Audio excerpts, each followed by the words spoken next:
Hey there. I am Tara, and I'm the face behind Autism Little Learners, and I am an SLP. I focus and specialize in young autistic children. I've been working with children who are 3 to 5 years old for the last 10 years and was at the elementary level prior to that. But in case you haven't met me yet, I wanted to give you a little info about my background. Now I want you to tell me about yourself. So, in the comments, I love hearing from you. Let me know where you're watching from and what you do. Are you a parent? Are you a special educator? Are you an SLP, a paraprofessional? What do you do every day? And also, I think I said this already. Let me know where you're watching from. I live in Wisconsin and I teach in Minnesota, so I live in a border town. Okay, we have someone here from Nova Scotia. Awesome. Welcome, welcome. If you are new to my Facebook Lives, you will be able to watch the replay later and share it if you'd like. We have a resource teacher. All right, it's good to see the comments coming in. That means that you can hear me and I'm broadcasting live. ECSE teacher from Cottage Grove, which is really close to where I live. SLPA from California, Jana. Leslie, an OT from Maine. Okay, you guys, thank you so much for being here on a Sunday night. This was rescheduled because I was sick right before the holiday, but I'm feeling much better now. You guys probably know, especially working with kids, there's a lot of stuff going around right now. So I hope you are all staying healthy. And hi, Ashley and Tiffany and Stacy and Sarah. I'm so glad you joined me. So this is the last in a series that I've been doing, free mini trainings. And you'll hear at the end of this, I'm going to talk about an adapted book challenge that I have going on starting on Tuesday this week. So if you are watching this live, you'll be able to take advantage of that. If you're watching the replay later, you can always message me and see if you can do the adapted book challenge. Also, even if it's a week or two or months down the line, just message me and we can talk about it. But okay, let's get started because we have to go back to work tomorrow. And we've had a long weekend. And I know sometimes people get the Sunday scaries and we're a little anxious about going back after quite a few days off. So we've got this. We've got the countdown to winter break going. You guys let me know in the comments, when does your winter break start? My last day is December 21st and winter break starts on the 22nd. And I'm ready for the mid-year break. I don't know about you, but okay, so let's get going talking about multimodal communication. Now, another thing you can let me know in the comments, have you heard this term before? Let me know just a simple yes or thumbs up if you've heard it, no if you haven't, and then let me know with a 1, 2, 3. 1, this is new to me, I'm just learning about it. 2, I know a little bit about it, I know what it means. And 3, I am really confident in what multimodal communication is. Okay, so it looks like some of you guys have December 16th as the last day, December 20th, a lot of December 16th, that's nice, December 17th. All right, and the numbers are coming in. We have some 1s, some 2s, a 3, 1, 2. Yeah, I feel like this term, while it talks about something we've known about for a long time, it's being used more and more now, multimodal communication. So I wanted to do a Facebook Live and just chat about it a little bit.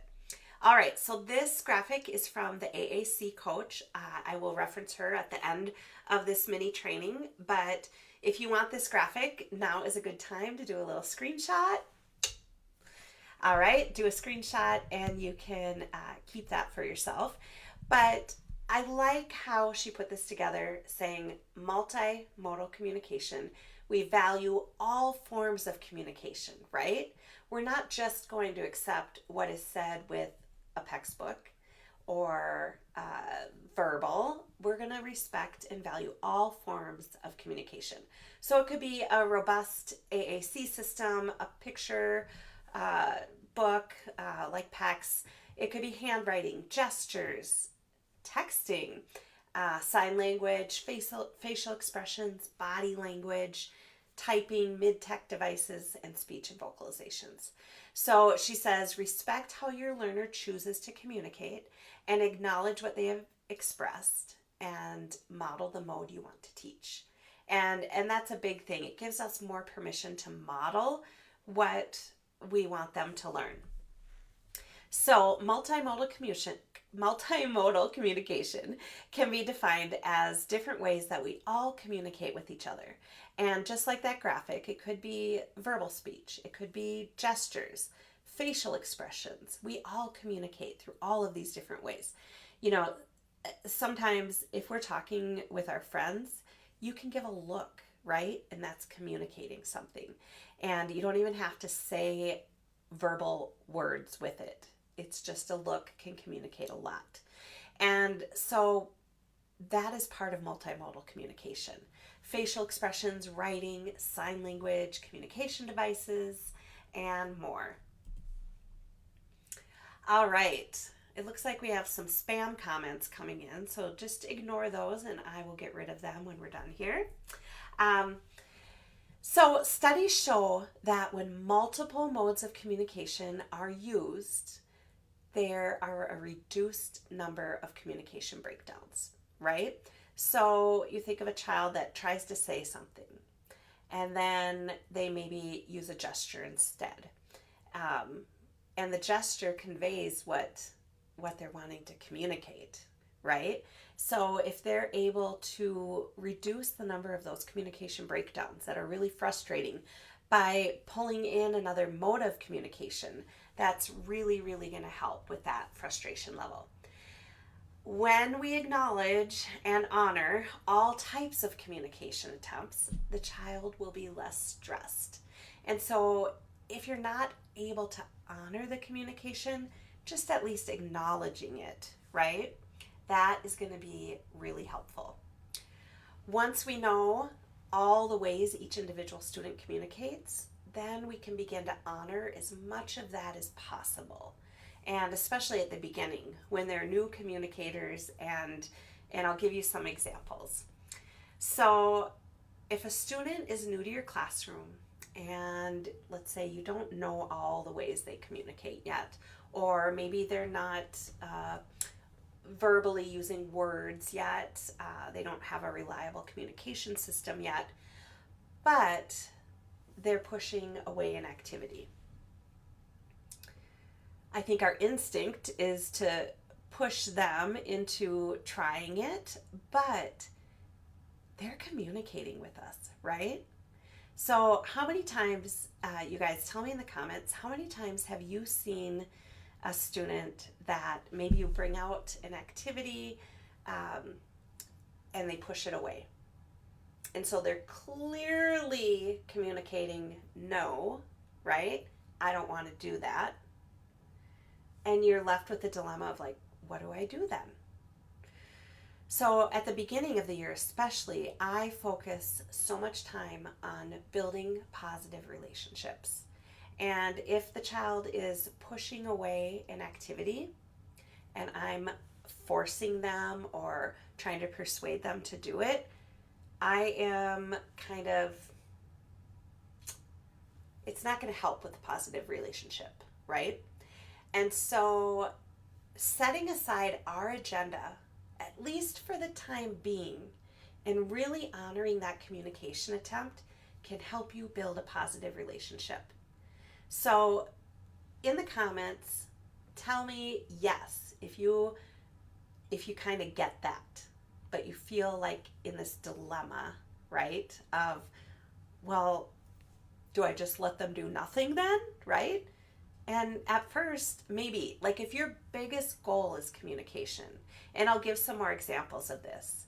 So I think we put pressure on ourselves to feel like, well, no, we need to do this activity. But what if you knew you were working on the skill of honoring the way they communicate at that moment. So we might start with they push it away, and then we start to really think about, okay, how would we prefer them to communicate that?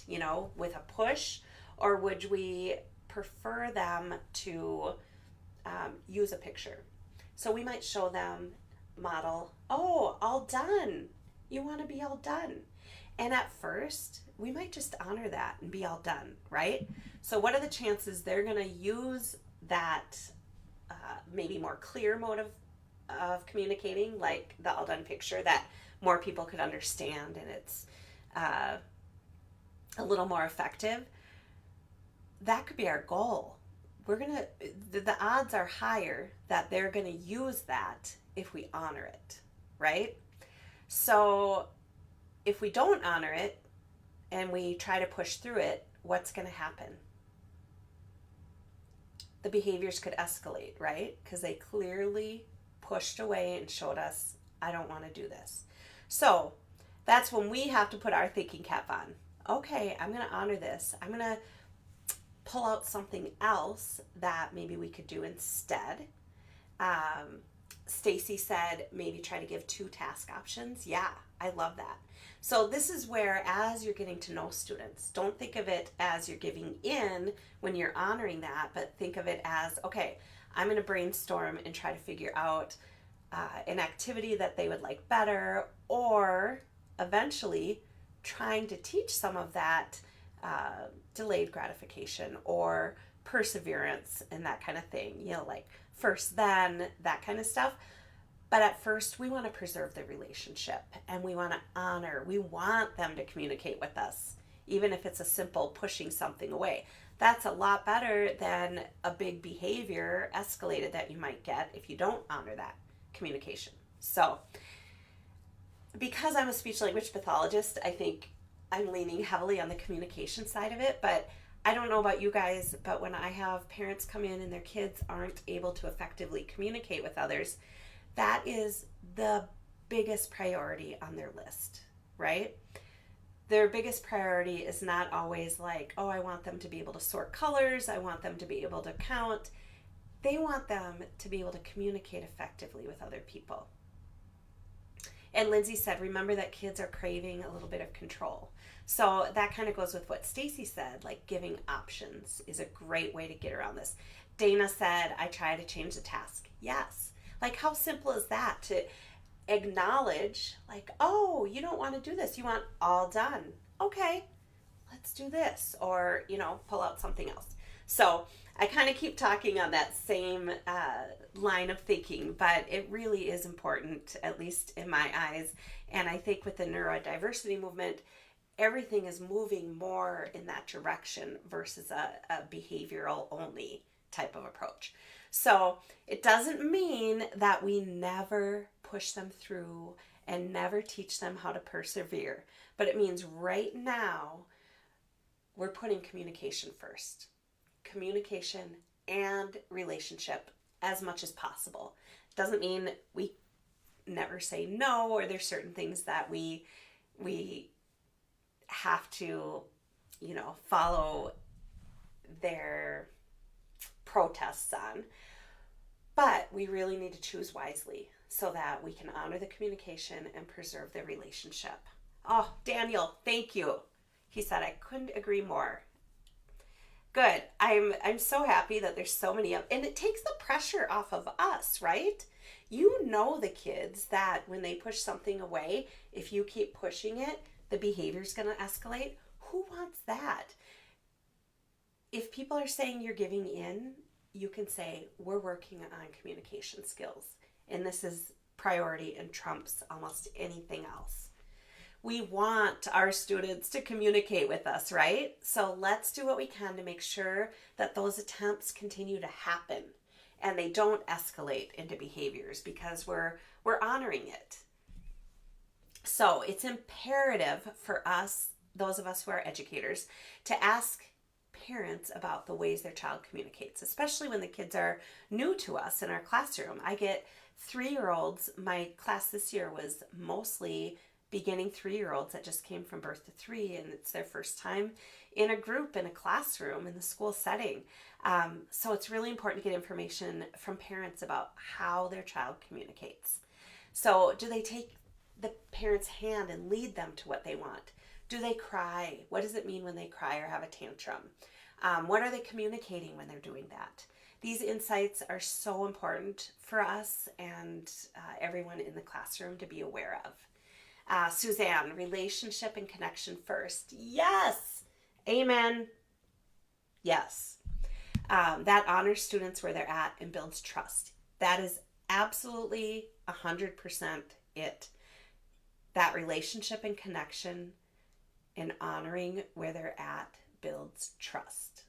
The more kids like you and trust you, the more you're going to get out of them in the long run, right? But it just takes time to get there. And so that's Suzanne kind of summarized what I'm saying here. By putting communication first and honoring communication, you are going to work on that relationship and connection and build trust. Just because an autistic child may be non-speaking, it doesn't mean that they're not communicating. So multimodal communication, with that, we respect the ways that the child communicates. And when each modality of communication is valued equally, it gives children a voice. May not be a verbal voice, and that's okay. So being non-speaking does not mean I have nothing to say. Think of your students, you guys. I have a lot of students that are minimally verbal or non-speaking, and they do things every day, multiple times a day, where I know they're communicating. And as we get to know the kids, we know all these little nuances and ways that they're communicating. Kelly said those students that show a need have a work bucket. They help decorate it. It's only theirs. And when they simply can't, they can ask for their work bucket, and it comes equipped with a timer. Unbeknownst to them, most items inside will give me something I need to. Perfect. Being prepared, thinking ahead, like, do I have some activities that student really likes that they usually don't say no to? So if we hit a day where they're pushing something away, okay, we'll do this instead. Great idea, Kelly. And Carly said, I enjoy the saying, connection before correction. Absolutely. 100%.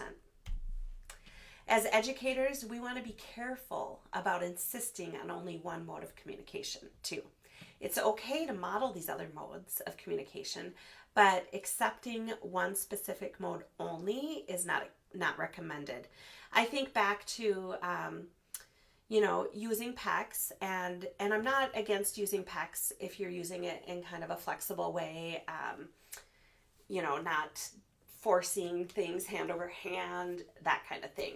If it is one of a piece of different ways to communicate. But I think of back in the day, let's say the student is at the sentence level. So they're saying, I want chips. And if the student said chips verbally, then they would say, okay, well, now make a sentence. And I think now, with the way things are going, it's so much better, because it doesn't mean you give up on saying a sentence, but if they're verbalizing chips, like, they're getting the chips. I can model with visuals, with my voice. I can model the next step or what I want them to be able to eventually say. Lindsay said adult support training to remind them it's okay that they can adjust their work session when needed with a child. I think that is so important too. It is so hard to take this concept and bring our paraprofessionals on board, because there's so much gray area, right? There's so much like flexibility on the spot, and they may not know what activity to pull in instead. So it's kind of going to be on the job training and coaching as you encounter situations like this with kids. Okay, so here's an example of why you would not want to just say, well, you have to use your talker for that, or tell me with your PECS book when they've already communicated. So Here it says, why do I have to say that on the talker again? You know, they're saying, well, ask me, tell me on your talker, use your talker, when he already communicated that he wanted to watch Barney. And it says, would you type LOL on your phone every time that you laugh? You know? So accept and respect all modes of communication. It's unfair to expect communicators to repeat their messages on a talker if they've already made themselves clear through other means. So instead, acknowledge their communication attempt and use it as an opportunity to expand language. Does that make sense, you guys? Sometimes thinking about this, you really need to think of specific scenarios, right? And so if this little boy uses a AAC device and uses a talker, and he's able to build sentences on there, but one day verbally he says Barney, and you know that means he wants to watch Barney. Yeah, he's not saying it in a sentence, but he's clearly communicating to you what he wants. And what they're saying here is you could pick up the talker and model it. Oh, I want Barney. Okay, yeah. So we have all these opportunities for modeling where I think several years ago that wasn't the recommendation. And so we're just not used to doing that, and especially with autistic children. So now that that is becoming more accepted and prevalent, and like Suzanne says, honor all types of communication. Yes. So I have a student that we go in the sensory room, and there's balls up on like a big shelf up there. And he goes up and he reaches. He does this kind of thing. He doesn't say anything, but he reaches. Now, I completely know what he wants, right? I'm not going to stop him and say, show me with your picture. But I'm going to take the picture and put it by my mouth and say, ball. Okay, and get it down. And you see how that feels so different than, nope, you have to show me with your picture. Like, he used gestures and he communicated what he wanted. And it was clear. And so I think that's where the shift is happening. So super great. Kelly said, I began my career as a speech therapist prior to becoming a classroom teacher. I let parents know right from the beginning that I offer all modes for all students. We all know how we might struggle to communicate when we're emotional. Even my verbal students might need to use a sign or a picture in those moments. What you give me, I'm taking.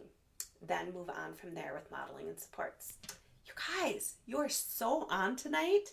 Like this little break, Thanksgiving break, has everyone like on. I love it. We're on the same page, you guys. So, for example, I have a student who right now, and this is a true story, right? He does not like to go to the gym class. And I'm at early childhood. It's not like we're in there playing kickball, but for some reason, he does not like going. Now, we go right away in the morning when we get off the bus. And so I have some ideas in my head of why he doesn't want to go in there. I think he is ready to there's toys in the classroom he really, really, really is passionate about, and he wants to get down there.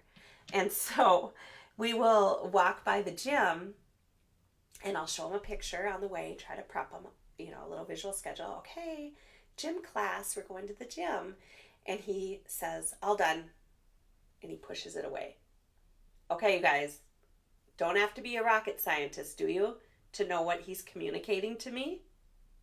Am I going to push him into a big meltdown over this? No. Just because on the arbitrary schedule that I decided on for my classroom that it's time to go there? No. So this student also uses a textbook to communicate, and he has a device. So he has different modes that he can lean on. But during those moments like that, I'm not going to insist that he uses a textbook or uses a device. I'm not going to go in and say, tell me, okay, wait, what? Tell me, what don't you want? Like, I know he already told me clearly in 2 different ways. He said all done, and he gestured, and he also walked very quickly by the gym. Almost a run, but not quite. So those are kind of 3 ways. And he's probably thinking, if you don't understand what I mean, you have an issue, Tara. So anyway, I'm not going to go and bring the book to him and tell him to tell me on his book. He already protested by pushing the picture away, saying all done, and kind of doing a little run. So with those different forms of communication, he has clearly told me he does not want to go to gym class. Now, does this mean we never go to gym class? No, it means I, as an educator, need to get creative, right? So after this happened a couple times and it was kind of a pattern, I was like, I think it's about the toys. Because when he gets down in the classroom, there's certain toys he's like, I'm here for this. I love this. I will play with this and do anything for this. So one day it was like the Duplos, and he was loving those.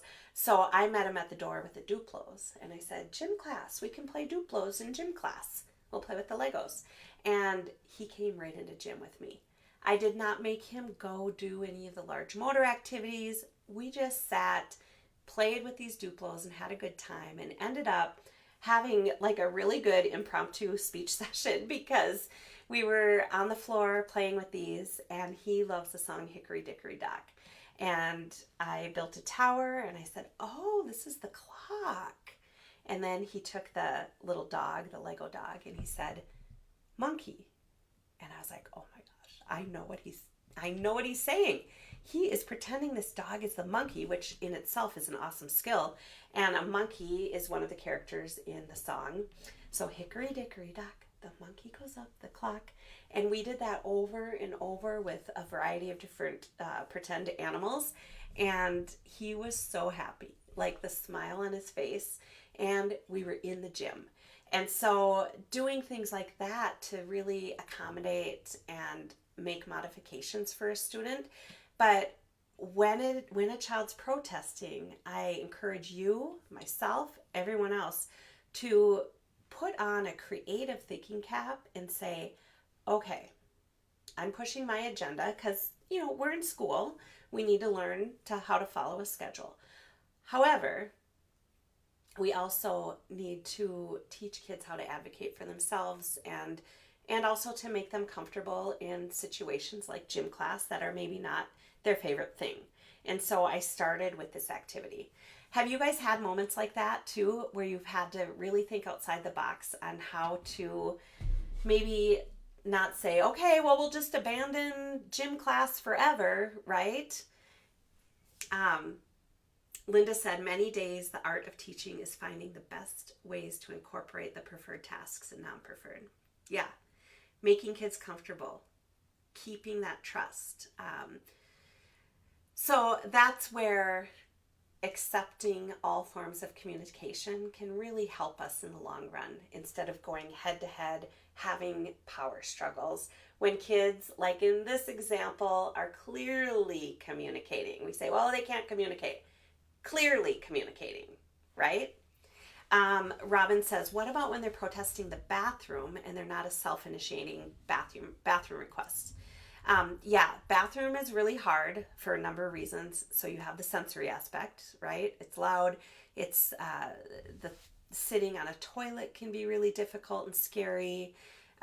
So many different things. And then they've found too that autistic children in particular have trouble with interoception. And so that's the ability to sense that they have to go. And so Daniel said we have to pair areas and settings sometimes too, so that like we use pairing with people. So I would do for the bathroom, think about making it comfortable with no demands. So at first, we're maybe not even going to take the pants down. We might just go in there and watch a fun song on the iPad. We might go in there and read a book. And you might start with just sitting on the toilet with the pants on, right? So it's going to be slow baby steps if they're protesting the bathroom that much. And they probably aren't self-initiating because of that interoception difference where it's hard for them to sense and feel those internal cues. So if you go on YouTube, I have a couple potty training specific free mini trainings. So check that out. Good question. Okay, so instead of insisting on using pecs, like in that last example, I'm honoring what he's communicating to me. And then as his teacher, like I said, I'm going to start to brainstorm. What about the gym doesn't he like? I kind of went over this already. I got ahead of myself, but how can I make it more comfortable for him? Is it a sensory thing? Does he not like the activities? Is it not structured enough? Does it just feel like chaos to him? Talk to your paras and parents, because they might have some good ideas about what could maybe help with that. So for this little guy, like I said, it was becoming a pattern. When he was coming into school, he's excited for his favorite toys. And then we did the Lego activity, and that helped. Melissa said, I had one student that was afraid of the bathroom. I walked by and blew bubbles for a few weeks, then had the door open and would say, oh, look, bathroom, then stand inside. And now I have 2 students that use the speaking button. So there's a button you can push to let me know when they need to go. Awesome, Melissa, I love that. That is a great idea. So bathroom, slow baby steps. There's 2 things you can't make someone do. You can't make them eat, and you can't make them pee or poop. So tread carefully there and work on becoming more comfortable and trusting with that. Okay, so some ways that my students communicate in the early childhood special education classroom, and let me know, you guys, what do you see in yours? Do you see any of these, all of these? Kids use gestures, pushing away, that kind of stuff. They use gestalts. If you are new to the term gestalts, I have a mini training on this from just a couple weeks ago. So be sure to read the blog post on autismlittlelearners.com and go to YouTube and you can watch the replay of the video. Eye gaze, vocalizations. So it doesn't have to be verbal speech, but just vocalizations. Behaviors communication, right? We say it all the time. Pictures and robust AAC devices.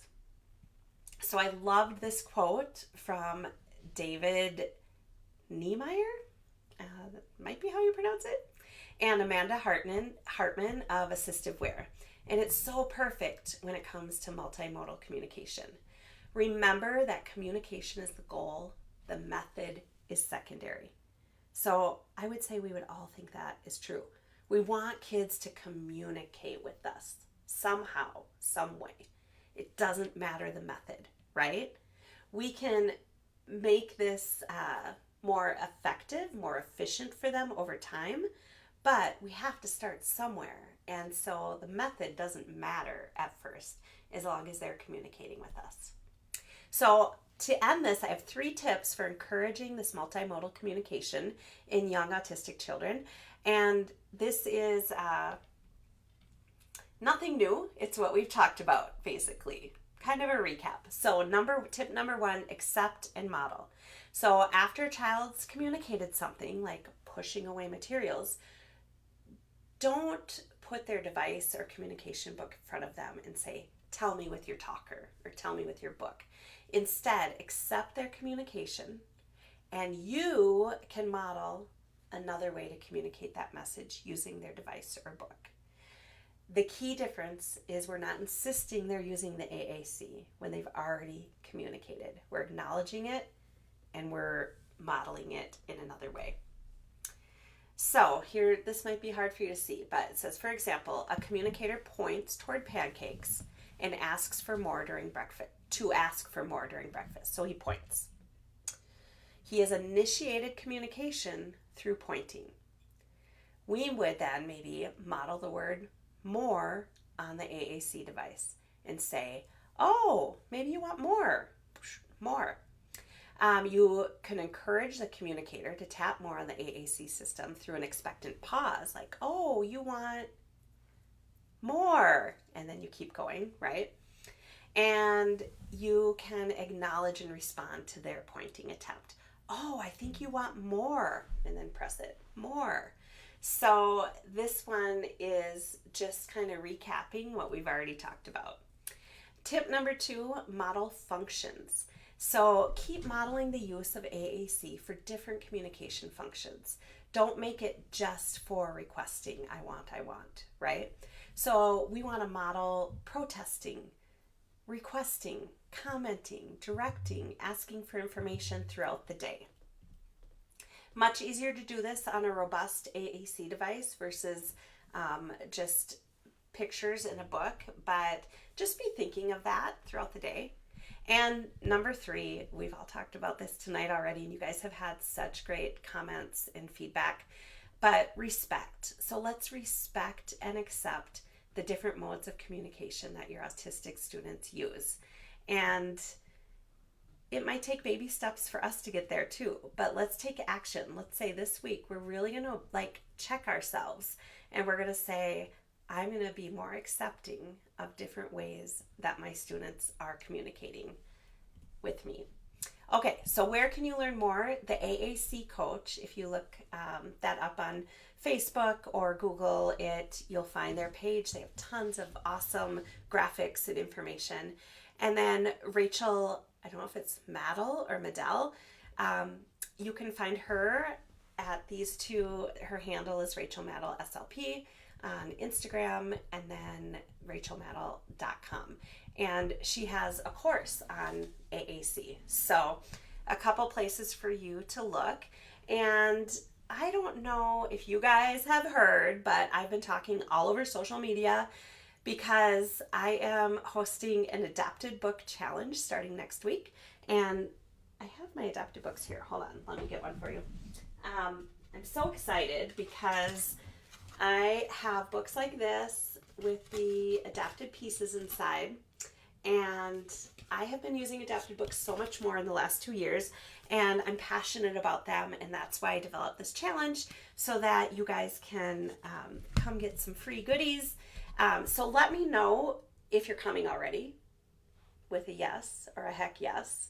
If you're already signed up and ready, the Start Here video is ready inside of the Kajabi where the challenge is hosted, the platform.